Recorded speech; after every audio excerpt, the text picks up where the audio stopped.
is Barbara, and I get to share a story with you this week called Wild Mountain John.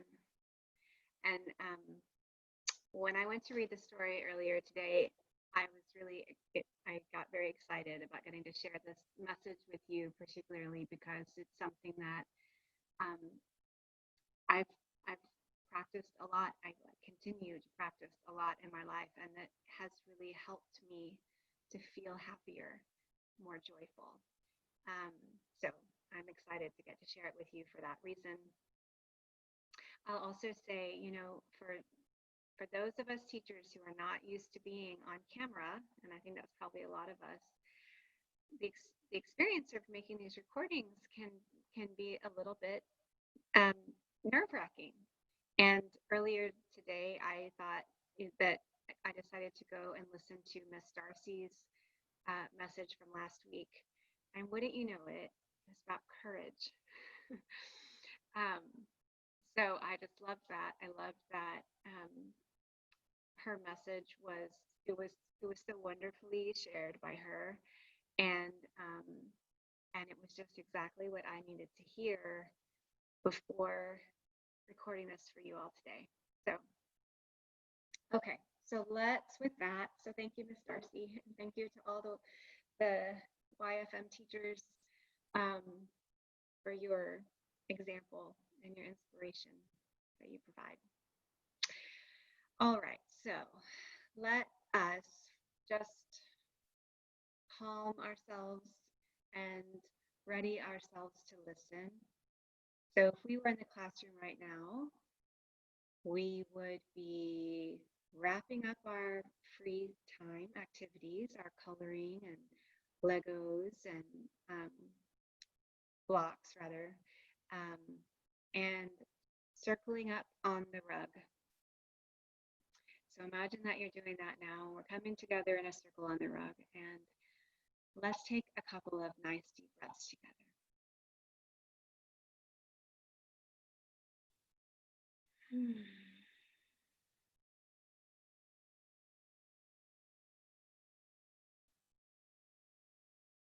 Good. You feel different? I do. Calmer. Okay. So we'll begin with our affirmation. Affirmation for today is, I choose to fill my heart and mind with goodness. Will you say it with me two more times? I choose to fill my heart and mind with goodness. I choose to fill my heart and mind with goodness.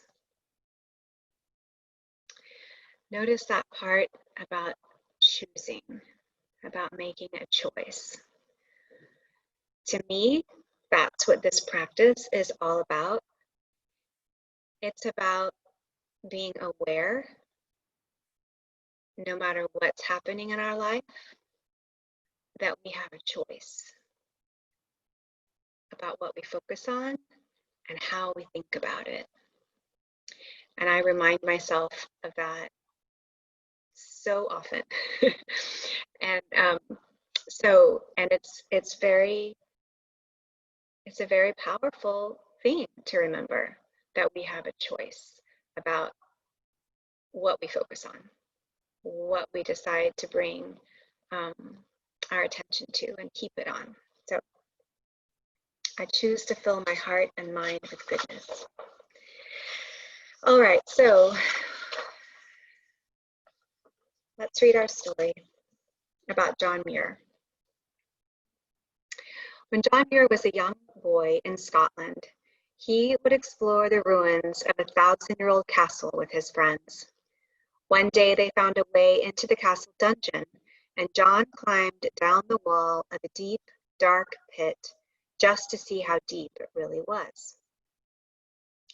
For the rest of his life, John loved to climb up. He loved sunny, open air, and he loved mountains. He moved to America and eventually traveled around the world, seeing all kinds of wild places. Everywhere he went, people were inspired by the way he looked at the world. To John, Everything about the natural world was beautiful, and he was happy in it. It was 2 o'clock in the morning, and John decided to hike up Mount Shasta. He trudged through snow that was up to his armpits, but the sights and smells of the mountain energized him, and he didn't feel tired. He spent the day in the glory of the mountaintop and found a sheltered place behind some rocks to spend the night.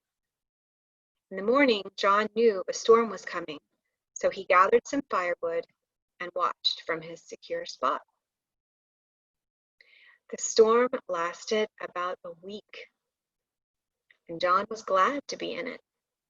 To see the snow dance and hear the trees sing songs in the wind.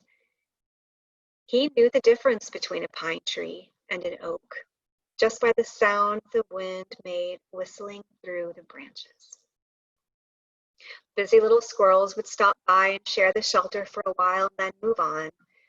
John would study the snow crystals and smell the changes in the wind, content to be part of the mountain. The mountain goats didn't mind his presence as they came out of the wind for a while and then jumped over the rocks on their way. He had a bag of bread to eat, and John felt no need to hurry home, no need to worry, no need to complain. There was a little blue-gray bird called an ouzel that John said was one of his favorite mountain companions.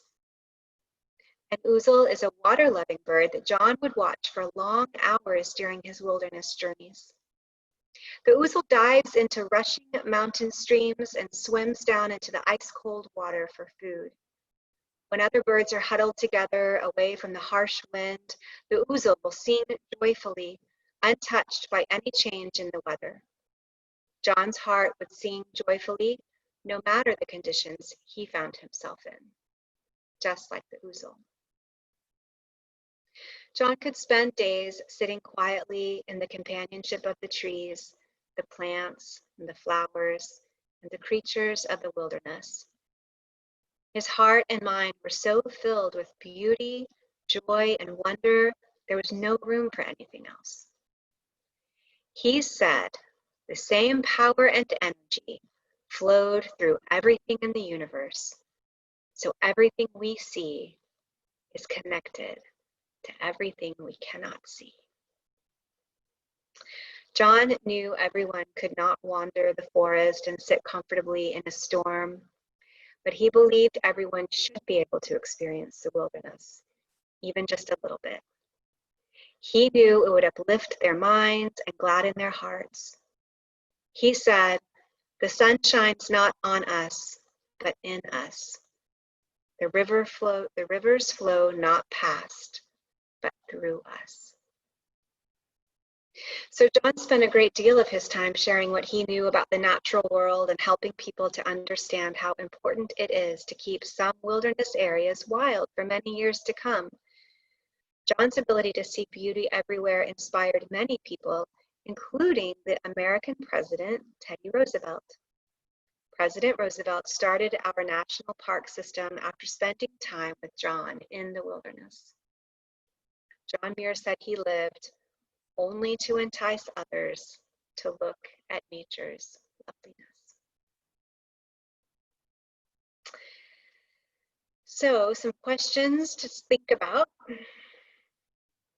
Do you think it would be difficult to be stuck in a storm for days?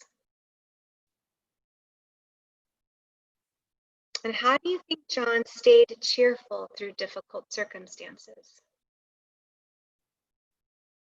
I think this is such a great story for us to be reading right now because we're in circumstances that feel kind of tough, right? They're certainly different than anything any of us have ever experienced before. And so it's a perfect time to be thinking about, okay, when we're presented with something that isn't what we would have asked for probably, and feels challenging, how can we stay cheerful?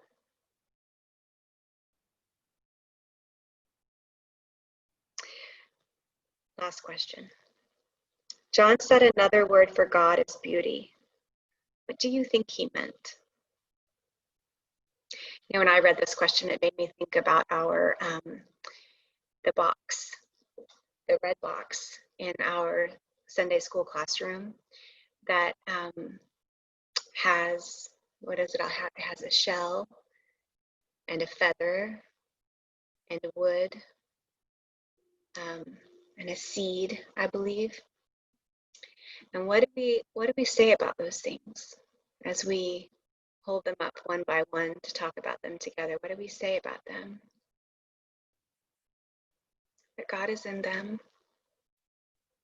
just like God is in us.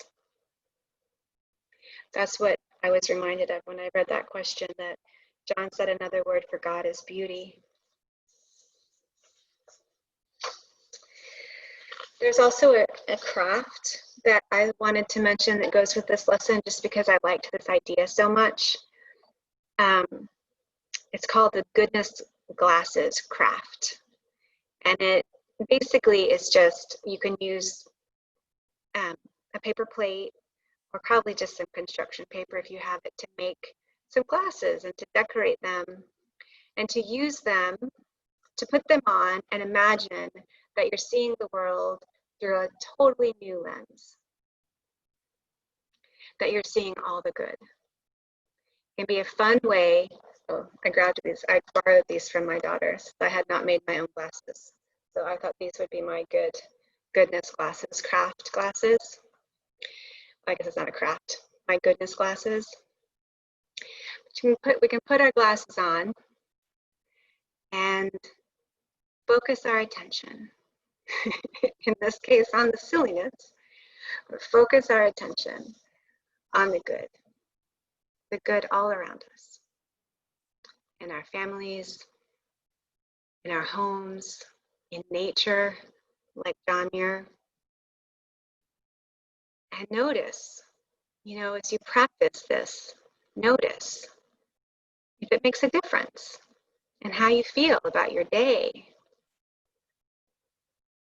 and maybe your week, and maybe your month.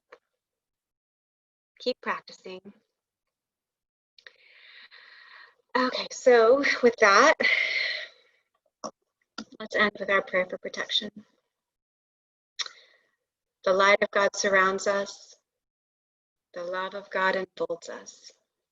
The power of God protects us. And the presence of God watches over us. Wherever we are, God is.